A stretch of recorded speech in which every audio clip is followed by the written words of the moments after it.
One time, Foolio admitted live on camera to buying more guns and dissing Yungeen's dead brother. Another time, he made comments about casket rituals. In this video, I'll be showing you some of Foolio's worst interviews, and one of the most disturbing interview he ever did was when Foolio warned his brother's killers. Foolio warned his brother's killers. During one of his interviews, Foolio confessed something scary. DJ Vlad wanted to get a reaction from him after his ops dropped a song dissing his dead affiliates. The Who I Smoke song drops. Yeah. When you first heard that, what'd you think? I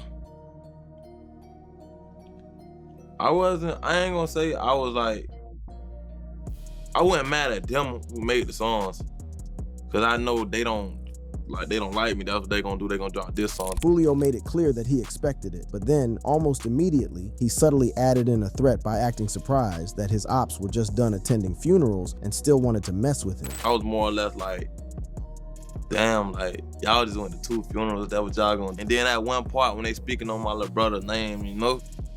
So I was like, yeah, I see what it is. Vlad clearly understood what Foolio was saying, so in the next clip, he tries to find out if Foolio is motivated by anger or just purpose. Foolio on losing his dad. He asked about his dad's death. Okay, well, let's talk about your father for a second. Yeah. You were how old when he died? I think I was like 13. Vlad interrogates further to know how Foolio was affected by it. I mean, how bad did that hit you, being 12, 13 years old and losing your father? That my head up. Like, that like, my family, his side of the family. Vlad then asked him if he's still angry, only for Foolio to explain that he accepted it now that he was also in that life. I mean, do you still feel some level of anger or revenge or something towards the man that killed your father? When I was young, I didn't. Like, I was like, damn, like, people really kill, like, take somebody you love from you, like, you know what I'm saying? But now I know what was going on, so yeah. So it's just like Pac said, the hate you give little infants, everybody. Now that thug life did produce another monster in Foolio, and he explains just how much of a thug he was himself in this next video. Foolio's fearlessness. I mean, going to a neighborhood of someone you're actively beefing with and there's shootings going on and people are dying, did you just not care about your life at that point? Foolio was notorious for crazy, disrespectful stunts like peeing on his ops' grave or holding their obituary in his music videos. DJ Vlad even tried to explain the danger of doing that with the story of 2 rappers beefing in the Bay Area. Kafani decides to go into Filthy Rich's neighborhood and shoot a music video. Yeah. Somebody walked up to him during the course of shooting this video, shot him up, and he's still in a wheelchair to this day. So when I hear stories like this, I think of that. But it flew right over Foolio's head. No, I ain't even that. It's just like, that's what I felt like doing that day. Like, y'all want to play on the internet. Y'all want to make this song. Okay, we finna go to y'all hood and shoot a video. Where y'all at? Foolio did not care about Yungeen shooting. And in this next interview, he said something really disturbing about Yungeen. First, the interviewer asked him about something very dark that he had done. Well, after Yungeen Ace gets shot and his brother gets killed, you wore a t-shirt that said "Rest in Peace 23." Yeah. With I guess a picture of him on the shirt? Yeah. Okay. Why do that? Foolio's response made it obvious that he didn't have any good reason. He just wanted violence. It was just like, if you ain't with my hood, you. Like, when I do something, I'm gonna go all the way, you know what I'm saying? So that's what I did. I went all the way. In all these interviews, Foolio's been trying to play it cool, like he's cool with everything going on and is just a part of the system. But in this next interview, DJ Academics disarmed him and made him reveal his true feelings. Escalation of conflict. They Who I Smoke went crazy. I'm mad as f. Foolio finally revealed he was mad when Yungeen Ace, Wapa Wit Da Chopa, Spinna Benz, and Fast Money Goon dropped Who I Smoke, dissing his dead friends and brother. So he had to do something, and he did something bad. I go get a poster printed out of the situation, the news clip with his dead homeboys on the shit. I get like 2 bottles of cheap champagne or whatever. I go to the graveyard, I shoot the video, I drop that shit. Just like other interviewers, Academics had to ask Foolio if he wasn't scared for his life doing that. And his response was very telling of how these gang feuds go on and on till everyone dead. You don't think you went too far? Hell no. Once dead people mentioned, it's already too far. You know what I'm saying? They already mentioned my brother, so it's already too far. You know what I'm saying? So anything that happened afterwards is just extra. For him, the graveyard video is just a way of showing that he's not backing down and is willing to take things as far as they'll go. Foolio, Rest in Piss shirt. In yet another interview, Foolio opened up about his controversial decision to wear a t-shirt emblazoned with "Rest in Piss 23," featuring a graphic of Yungeen Ace's brother. Well, after Yungeen Ace gets shot and his brother gets killed, you wore a t-shirt that said "Rest in Piss 23." Yeah. With a picture of him on the shirt? Yeah. Okay. Why do that? Foolio's response was very, very unclear, almost like he didn't want to reveal anything. It was just like, if you ain't with my hood, you, like, it was just like it was just a lot of like talking and like undercover like a lot of being said. Man, I mean, we all know there's no defense for that type of behavior, but we all know it's beef with Foolio and Ace, because remember when he got shot in the foot, he already hinted back, then in an interview, that he would get his revenge. Folio's reflection on staying in Jacksonville. It just be like, when I be out of town, it's like, I just be missing, like, I be thinking about my dead homeboys. At the time of this interview, Foolio had just survived a shootout with a bullet in the leg. The interviewer asked Foolio why he wanted to still stay in Jacksonville since it was so dangerous for him. Everybody who has some type of motion is not in Jacksonville, but it seems like you just decide to stay. Yeah. I mean, is that legal issues? Is that because you love the city? Is it females? Foolio's response was consistent with all his previous statements: loyalty. I be thinking about some of my brothers that can't leave the city because they legal situations. Like, it's just so much that I be thinking about it. And no matter how dangerous it got, he was sure he know how to navigate Jacksonville's streets. I don't know, it's just like I ain't gonna say I know how to move in my city, I just love my city, but that'd be like people biggest downfall type. Now, we can all say he was wrong. My man dropped the LO for his ops to come get him. And more than that, he knew he had already been betrayed by people he thought loved him before. He even said so himself in this next interview. People who betrayed Foolio. I'm like, damn, like, I know y'all ain't obligated to fuck with me, but damn, that's how y'all rocking. You know what I'm saying? Here, Foolio is talking about people he thought he was neutral with. It all started with the interviewer asking about the "Who I Smoke" song. Okay. Well, and then at one point, the "Who I Smoke" song drops. Yeah. When you first heard that, what'd you think? I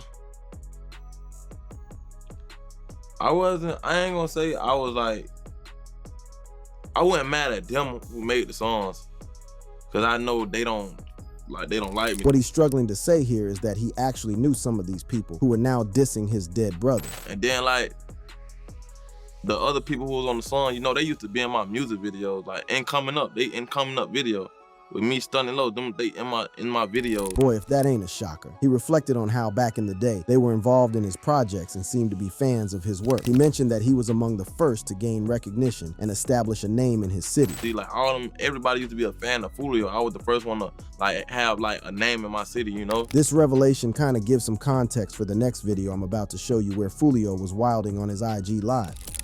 Foolio's frustration and disbelief. Unlike the interviews we've seen so far, of course, Foolio didn't hold back on his IG live. Never. How it was almost a pack, boy. Boy, your ass was almost a pack, boy. Talking about a never did nothing. Foolio was basically calling cap on Yungeen Ace's claim that no one had done anything to him. Now everyone knew Ace had got hurt, but Foolio would say something really crazy to prove that he knew the details. If you get shot, right, in your booty 6 times, don't that mean a play with you? If 3 of your brothers die in your arms, don't that mean a play with you? I been trying to get why like, well, never play with me. By bringing up the details of his own suffering, Foolio aimed to challenge the credibility of Ace's. He rubbed it in further by claiming that Ace's fame was based off of this tragic moment. Like, you forgot. You had a real viral moment. Like, you got famous off a viral moment on Tradie, boy. You got famous off people dying. Like, you got famous off a drill. Nigga hitting your ass up, boy. In other words, Foolio was subliminally saying that his fame was because of the attempt on his life, which we all know Foolio had something to do with. Seeing as Ace's bro was one of those deaths, that's some really dark stuff from Foolio on so many levels, but not as dark as what he practices in his voodoo religion. Ritual of being in casket.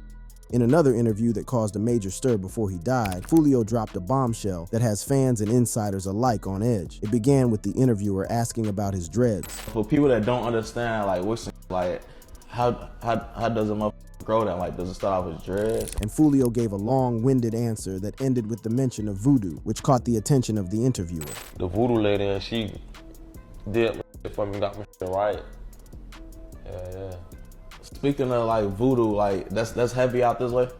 Yeah, that's all through Florida. The interviewer was probably scared, but still super curious because he stumbled over the next few questions to get to the bottom of the practice. So like with the rituals and shit, like, cause you know I really, where I'm from, this shit ain't really common, so I really don't understand it. Like, what do we doing? Like, is it like spells and shit? Like, Foolio gave him an answer he would never forget, that's for sure.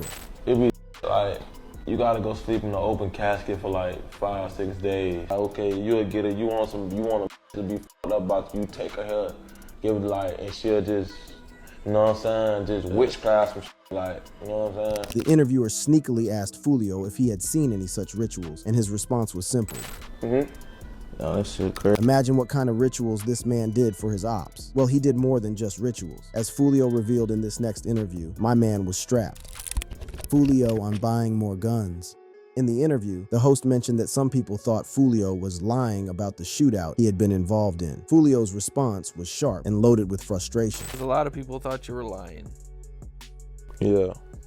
What's your reaction to that? The news said it all. The news said it all. Yeah, I got in the shootout. The victim say he shot back. They got his gunshot out. It was a shootout. Basically, a regular Jacksonville. Then the host asked Foolio about his remarkable survival through numerous violent incidents. The interviewer wondered how Foolio had managed to stay alive despite being shot multiple times, losing close friends, and facing ongoing threats from his enemies. He also questioned whether Foolio thought his opponents would ever stop trying to take him down. What was striking about Foolio's response was how unfazed he seemed. It doesn't seem like the dudes who want you, or I don't know if it's one person or a lot of people, but they're not gonna stop until you're dead. It doesn't look like, man. When he pressed further, Foolio revealed that he was going to buy more guns for his safety rather than leave Jacksonville, tail between legs. What are you doing to take safety precautions to stop this from happening?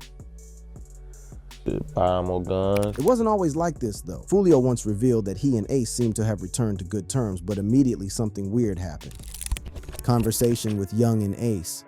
It was in this same interview he revealed that he had had a very cold conversation with Yungeen. Some other news that you made a few months back is, you know, you and Young and Ace had a conversation on Clubhouse. Oh yeah. In the latest twist of the ongoing saga between Foolio and Yungeen Ace, Foolio shared some intriguing details about a recent conversation they had on Clubhouse, and his reaction was again cold, like the dude wasn't ready for reconciliation in any way. How'd that go? Shit, it was just regular shit, like, wish the best for me, I wish the best for him, because we both from Jacksonville, and know how I get in Jacksonville, and we blessed to make it out, so it's like shit. Foolio recalled that it was just a normal situation, expressing that he wished the best for the other person and hoped the same in return. He noted that both of them were in Jacksonville, acknowledging how tough things could get there and felt fortunate to have made it out. Keep doing you. I want to know what I'm saying. I don't wish no hate on you, but just keep doing you. On the surface, it sounds like a mature moment between two rivals, but then he ends his statement saying that Ace should keep his head up, which could be seen as a subtle warning. Keep your head up and stuff. It's really the telling him like both of us, like, 'cause we've been on the news a lot lately, bro. But in this next interview, he chillingly laid off the pretenses. Foolio did not regret doing anything wrong. In this interview, the interviewer leaned in, sounding curious. Why did everybody thought y'all had this crazy beef going on? Everybody know what happened. You know what I'm saying? Everybody know the situation that happened. You know what I'm saying? I wasn't cool with quite a few other people who died and shit. The interviewer then asked Foolio if he ever felt any regret about the events that had unfolded. Foolio, unfazed, explained that he didn't have any regrets. He knew the consequences of living the life he chose, acknowledging that when you're thugging, you're fully aware of what can happen. You regret that? You know what I'm saying? Nah, cause it'd be like, nigga, do it to you though, like, you know what I'm saying? Like, before it was alive, it was out here thugging, you know what I'm saying? Doing what they was doing. Know the consequences. You know. Ace probably watched this video back then and was like, oh yeah, type game, and retaliated in a way that has finally led to now. Foolio dead, suspects in jail, and Ace himself likely soon to be got by the authorities. It's a mess, but it's not the only hip-hop case that's a mess. Check out this video on your screen right now to see more stories like this one.